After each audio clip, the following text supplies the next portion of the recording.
सही है। बस सर आपका आपने बहुत शुक्रिया। एएनआई के तो दर्शकों की भांति भांति की हैं, तो उन सभी दर्शकों को नमस्कार। आ गया है चुनाव का। क्या जो आपने लक्ष्य तय किया था 400 पार का, आपको लगता है कि वो पार हो रहा है? क्योंकि 220 240 होगा। आखिरी दौर शब्द प्रयोग किया आपने, मुझे उसमें बहुत सी चीजें नजर आ रही है।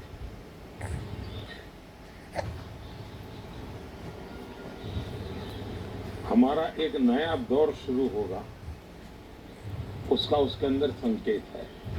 दूसरा, जो लोग बड़े सपने देख करके बड़े वादे कर रहे थे, उनके लिए भी आखिरी दौर है।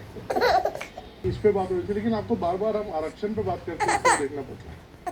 मुझे नहीं करना पड़ रहा है, मुझे सचेत करना है कि जो सबसे बड़ा संकट आ रहा है, उससे देशवासियों को मुझे जागरूक करना चाहिए। हनन हो रहा है,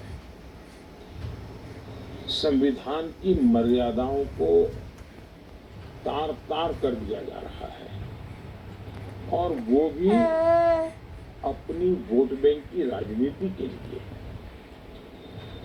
अब मुझे याद है, मैंने हाउस में कभी कांग्रेस के नेताओं को सुना, तो वो ये कहते थे कि पीएसयू का प्राइवेटाइजेशन कर रहे हैं आप, तो आप आरक्षण मिटा देना चाहते हैं। अब रियलिटी तो है नहीं, गप्पाजी कर रहे थे, लेकिन मेरे सामने आया कि जो लोग इतने बड़े दलितों के हितैषी अपने आप को कहते हैं, आदिवासियों के हितैषी कहते हैं, वे हकीकत में उनके घोर दुश्मन है। इन्होंने रातों हकीकत में उनके घोर दुश्मन है। इन्होंने रातों रात एजुकेशनल इंस्टीट्यूशंस को माइनॉरिटी इंस्टीट्यूशंस बना दिया। माइनॉरिटी इंस्टीट्यूशन बना दिया तो उन्होंने, अब उनके अधिकार क्षेत्र में नहीं था, वैसा एक नियम बदल दिया उन्होंने, और यूनिवर्सिटी इंस्टीट्यूशंस को माइनॉरिटी इंस्टीट्यूशंस बना दिया। माइनॉरिटी इंस्टीट्यूशन बना दिया तो उन्होंने आरक्षण को खत्म कर दिया। अब उनके अधिकार क्षेत्र में नहीं था, वैसा एक नियम बदल दिया उन्होंने, और यूनिवर्सिटी तक को माइनॉरिटी स्टेटस दे दिया। अब दिल्ली में ही जामिया मिलिया जो यूनिवर्सिटी है, उसको उन्होंने माइनॉरिटी बना दिया, उसमें सारे आरक्षण खत्म हो गए। एडमिशन में भी नहीं, नौकरी में भी नहीं। और बाद में तो चीजें उभर करके आई कि करीब करीब 10,000 ऐसे इंस्टीट्यूशंस हैं जिसको इस प्रकार से आरक्षण के जो एससी, एसटी, ओबीसी का अधिकार था, वो पिछले दरवाजे से उसको छीन लिया गया। संविधान की पीठ में छुरा भोंका दिया है। बाबा साहब आम्बेडकर ने जिस सपने से ये व्यवस्था खड़ी की थी, उसको इन्होंने वोट बैंक के लिए गिरवी रख दिया। तो ये चिंताजनक बातें मेरे सामने जब आई, तब मुझे लगा कि मेरा दायित्व बनता है कि मैं देश को अवगत करूं। इतने में इनका मैनिफेस्टो आया। इस मैनिफेस्टो ने और चौंका दिया, और इसलिए मैंने पहले मैनिफेस्टो देखते ही मेरा पहला कमेंट था कि ये मैनिफेस्टो पर मुस्लिम लीग की छवि है। 3 दिन तो उनको लगा कि इसका जवाब देने की जरूरत नहीं है, ये अपने आप ही बात खत्म हो जाएगी। जब उन्होंने कोई जवाब नहीं दिया तो मैं एक एक चीज खोलने लगा। जैसे इस देश में वो ये कहें कि हम खेलकूद में भी माइनॉरिटी के लिए कोटा फिक्स करेंगे। आज पंजाब के मेरे बच्चे जो खेल जगत के अंदर बहुत अच्छा कर रहे हैं, बंगाल के मेरे नौजवान फुटबॉल में बहुत अच्छा कर रहे हैं, उत्तर प्रदेश के हमारे नौजवान जो रेस में काफी अच्छा कर रहे हैं, अब वो अपनी जवानी उसमें खपा देते हैं। 10-12 साल की उम्र से लेकर के 25-30 साल की उम्र तक पहुंचने तक ये लोग इतना तप करते हैं जी, तपते हैं, शरीर को तपाते हैं। खिलाड़ी ऐसा नहीं बनता ये। और सुबह रात को नींद नहीं आती, सुबह 4 बजे उठ करके अब कहते हैं नहीं ये माइनॉरिटी के लिए कोटा होगा। तो मेहनत करने वाला मेरा नौजवान जाएगा कहाँ जी? उनका क्या होगा? दूसरा कि देश में अब जो टेंडर होंगे उस टेंडर में भी वे माइनॉरिटी के लिए आरक्षण करेंगे। मतलब ये हुआ कि आज मान लीजिए कोई कहीं पर बहुत बड़ा महत्वपूर्ण ब्रिज बन रहा है, उस ब्रिज में कौन ब्रिज बनाएगा? तो जिसके पास ट्रैक रिकॉर्ड है, जिसके पास संसाधन है, जिसके पास कैपेबिलिटी है, जो कर सकता है, सारे उसकी जो रिक्वायरमेंट उसकी पूरी करना है, उसमें कंपटीशन होती है और कंपटीशन में जो निकलता है उसको टेंडर मिलता है। ये कहते नहीं, ये सब बाद में। अब मुझे बताइए, अगर इसी प्रकार से सिर्फ धर्म के आधार पर कोटा दे देंगे, वो ब्रिज बनेगा, लोग मारे जाएंगे, तो कौन जिम्मेवार होगा? क्या आप वोट बैंक के लिए आप आने वाली पीढ़ियों को भी तबाह करना चाहते हैं?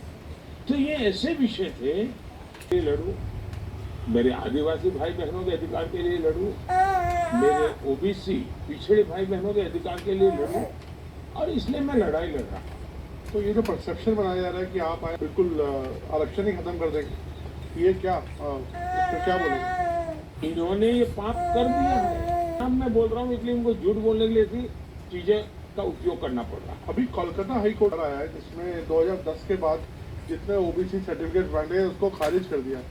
इनके मोडेस ऑपरेंडी कर दिया इनके मोडेस ऑपरेंडी कि पहले इन्होंने कानून बना करके माइनॉरिटी को देने का पाप शुरू किया। पहले आंध्र में शुरू किया, सुप्रीम कोर्ट ने तक में वो हार गए, हाई कोर्ट ने उसको रिजेक्ट कर दिया क्योंकि अलाउ करता नहीं है। तो इन्होंने चालाकी करके पिछले दरवाजे से खेल शुरू किया, और पिछले दरवाजे से खेल शुरू करने के लिए इन लोगों ने रातों रात मुसलमान की सभी जातियों को ओबीसी बना दिया। सभी जातियों को ओबीसी बना करके जो ओबीसी का हक था वो रातों रात डाका डाल दिया, लूट लिया। और इसके खिलाफ चुनाव की सरगर्मी चल रही है। तब हम तो बोल ही रहे थे कि ये हो रहा है, कर्नाटक में हुआ है, मैंने बताया था। हम बंगाल के लिए भी बोल चुके थे। लेकिन जब हाई कोर्ट का जजमेंट आ गया तब ये साफ हो गया कि इतना बड़ा है कि इतना बड़ा वोट बैंक की राजनीति करने के लिए वे अब इनको भी गाली दे रहे हैं, जुडिशरी को गाली दे रहे हैं, न्यायपालिका को गाली दे रहे हैं, और वो यहाँ तक कह रहे हैं कि कुछ भी हो जाए कोर्ट की बात मानने वाले नहीं है। कि ये जो स्थिति है जेल जाएगा, वो कहते हैं सोरेन को और मुझे उनके इशारे पे जेल में डाला गया। अच्छा होगा ये संविधान पढ़ ले, देश के कानून नियम पढ़ ले, मुझे किसी को कुछ कहने की जरूरत नहीं। सर एक बार और आपकी तरफ से भी कुछ लोगों को कुछ बोला गया है तो पर्सनल अटैक किस लिए? आपको लगता नहीं ये शैली नहीं? मैं तो पिछले 24 साल से गालियां खा करके गाली प्रूफ हो गया। तो चुनाव या चुनाव न हो, ये लोग मानते हैं कि गालियां देने का हक उनका ही है, और वे हताश निराश इतने हो चुके हैं कि गालियां देना, अपशब्द बोलना, ये उनके शायद जहन में है, उनके स्वभाव में हो गया है।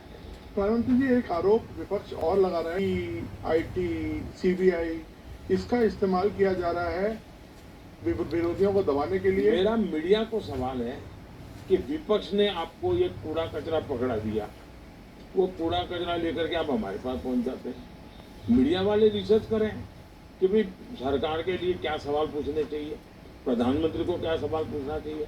जो कूड़ा कचरा फेंक रहा है उसको पूछो ना, भाई तुम ये जो कह रहे इसका सबूत क्या है, कानून नियम क्या है, उसको पूछो ना। उसकी आपकी हिम्मत नहीं है। लेकिन वो जो कूड़ा कचरा फेंकते हैं वो कूड़ा कचरा लेकर के आप मेरे यहाँ आते हैं। ये ठीक है कि मैं रिसाइकल के मानता हूँ, तो मैं इस कूड़े कचरे का रिसाइकल करके उसको खाद में परिवर्तित कर दूंगा और उसमें से देश के लिए कुछ अच्छी चीजें पैदा कर दूंगा, इसलिए वो तो मैं करूंगा। लेकिन सरकार क्या करती है? आज गांव के सरपंच को चेकबुक पर सही करने का अधिकार होता है, देश के प्रधानमंत्री को नहीं है। कि इतना नॉलेज नहीं है इन लोगों को। देश के प्रधानमंत्री के पास इस प्रकार का कोई अधिकार नहीं होता। मोदी सरकार का मैंडेट क्या है? मोदी सरकार ने अपने अफसरों को कहा है कि मेरी सरकार करप्शन के विषय में जीरो टॉलरेंस। अब ये दफ्तर के अंदर बैठे हुए लोगों का काम है कि उसको लागू करें। और सचमुच में तो किसी जमाने में 10 साल में मनमोहन सिंह जी की सरकार थी, 34 लाख रुपया पकड़े गए थे। 34 लाख रुपया मतलब एक स्कूल बैग में आप आ जाए। वर्तमान में ईडी ने 10 साल में 2200 करोड़ रुपया पकड़ा। ये तो टीवी पर दिखता है, ये तो कोई झूठबाजी हो नहीं सकती है। अब जो 2200 करोड़ देश को वापस लाया है, ये उसका सम्मान होना चाहिए, उसको गाली गलौज होना चाहिए। तो गाली गलौज कौन करता है? जिसका पैसा गया है वो गाली गलौज कर रहा है। 2200 करोड़ जिसके जेब में से गया है, जिसने चोरी कर करके इकट्ठा किया था, वो पकड़ा गया, वो चिल्ला रहा है। इसका मतलब ये जो चोर पकड़े जा रहे हैं, इसमें जिसकी भागीदारी होगी वो चिल्लाएगा। मुझे थोड़े से अलग मुद्दे पर आते हैं। कश्मीर में हम इस बार वोटिंग हो रही है, ऐसे ऐसे इलाकों में रिकॉर्ड तोड़ वोटिंग हो रही है जहां पर ऐसा सोचा नहीं जा सकता था।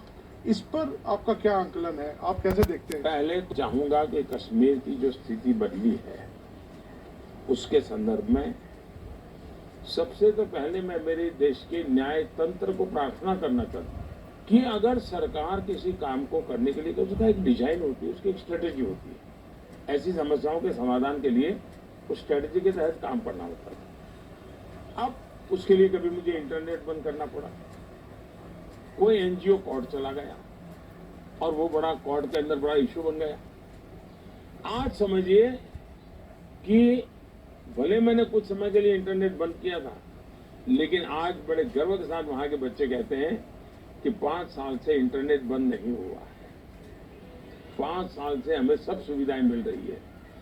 कुछ दिन तकलीफ हुई, लेकिन अच्छे काम के लिए हुई थी। अब वो अदालत के अंदर जब विवादों में चढ़ जाता है, तब चीजें गड़बड़ा जाती है।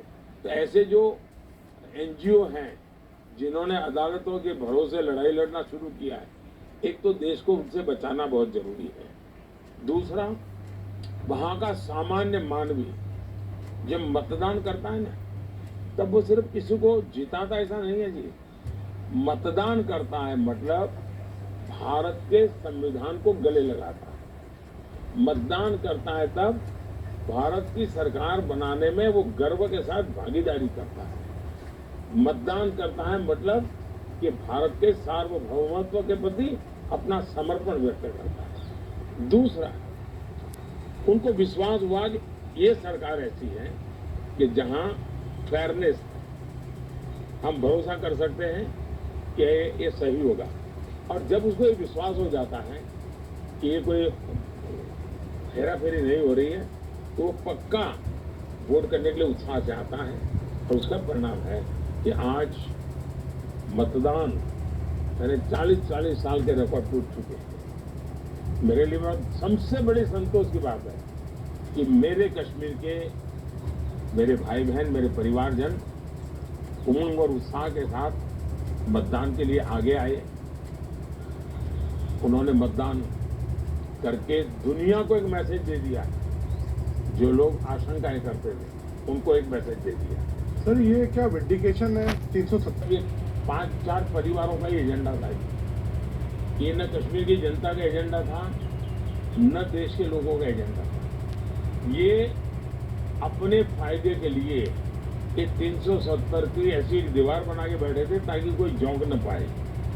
और कहते थे 370 हटेगी तो आग लग जाएगी, वो कहते थे 370 हटेगी तो कश्मीर चला जाएगा। आज ये सत्य हो गया कि 370 हटने के बाद ज्यादा एकता की अनुभूति हो रही है, कश्मीर के लोगों का अपनापन ज्यादा बढ़ रहा है और इसलिए इसका सीधा परिणाम चुनावों में भी दिखाई देता है, टूरिज्म में दिखाई दे रहा है। G20 समिट वहां होती है, बड़े शान से कश्मीर ने उनका स्वागत किया पूरी दुनिया का, और इसलिए कि कैसे झूठी दीवारें खड़ी कर करके देश को टुकड़ों में देखा गया, इसका ये उदाहरण है और उसको मैंने ध्वस्त किया है। सर जो लोग ये कूड़ा कचरा फेंक रहे हैं उनको पूछो ये तुम कहां से लाए हो, उनसे बात करो। आप उनसे तो कुछ पूछते नहीं हो, और इसलिए मैं समझता हूं कि ये चर्चाएं उनके साथ करें तो ज्यादा अच्छा हो। सभी राजनीतिक दलों के नेताओं के साथ हमारे संबंध अच्छे ही हैं और लोकतंत्र में हमारी दुश्मनी नहीं होती है, संबंध अच्छे होने ही चाहिए। अब सवाल ये है कि मैं मेरे संबंधों को संभालूं कि उड़ीसा के भाग्य की चिंता करूं। तब मैंने रास्ता चुना कि मैं उड़ीसा के उज्जवल भविष्य के लिए अपने आप को खपा दूंगा। उसके लिए मेरे संबंधों को मुझे अगर बलि चढ़ाना पड़ेगा तो मैं उड़ीसा की भलाई के लिए बलि चढ़ाऊंगा। चुनाव के बाद मैं कन्विंस करूंगा हर एक को कि मुझे किसी की दुश्मनी नहीं है, लेकिन 25 साल से उड़ीसा में प्रगति नहीं हो। और सबसे बड़ी चिंता ऐसी है कि कुछ एक ऐसी टोली है जिसने पूरे उड़ीसा की व्यवस्था को कब्जा कर लिया। ऐसा लगता है पूरी व्यवस्था को बंधक बना दिया है, और जब इतना बंधक बना दिया है तो बहुत स्वाभाविक है कि उड़ीसा अगर उस बंधनों से बाहर आएगा तो उड़ीसा खिलेगा। ये अस्मिता का सवाल है। इतने प्राकृतिक संसाधन है उड़ीसा के पास, एक समृद्ध राज्य के गरीब लोग देख करके दुख होता है। हिंदुस्तान के समृद्ध राज्यों में उड़ीसा है, इतनी प्राकृतिक संपदा है, और हिंदुस्तान के गरीब लोगों के राज्य में भी उड़ीसा है। इसके लिए सरकार जिम्मेवार है और इसलिए उड़ीसा के लोगों का उनका हक मिलना चाहिए, उड़ीसा को उसकी अस्मिता मिलनी चाहिए। उड़ीसा का भाग्य बदलने वाला है, सरकार बदल रही है। मैंने कहा है कि उड़ीसा की वर्तमान सरकार की एक्सपायरी डेट 4 जून है और 10 जून को बीजेपी का मुख्यमंत्री उड़ीसा में शपथ लेगा। मोदी जी लगता है कि एनआई के जो फुट सोल्जर, एक बार उनको वेरीफाई कर देना चाहिए कि वो कहां से रिपोर्टिंग आपको भेजते हैं। बंगाल के चुनाव में टीएमसी पार्टी अस्तित्व की लड़ाई लड़ रही है कि जनता ने हमें 80 पर पहुंचा दिया। हमें लोकसभा के अंदर भारी बहुमत पिछले चुनाव में मिला था। इस बार पूरे हिंदुस्तान में द बेस्ट परफॉर्मिंग स्टेट कोई होगा तो पश्चिम बंगाल होने वाला है। भारतीय जनता पार्टी को सर्वाधिक सफलता पश्चिम बंगाल में मिल रही है और पश्चिम बंगाल का चुनाव एक तरफा है, जनता जनार्दन उसको लीड कर रही है और उसके कारण सरकार में बैठे हुए लोग, टीएमसी के लोग बौखलाए हुए हैं। लगातार हत्याएं हो रहे हैं, हमले हो रहे हैं, भाजपा कार्यकर्ताओं को चुनाव के पहले जेलों में बंद कर दिया जा रहा है। ये सारे जुल्मों के बावजूद भी मतदान भी जनता ज्यादा कर रही है और वोट भी ज्यादा हो रहा है। 1 पॉइंट एजेंडा, विकसित भारत। चलिए।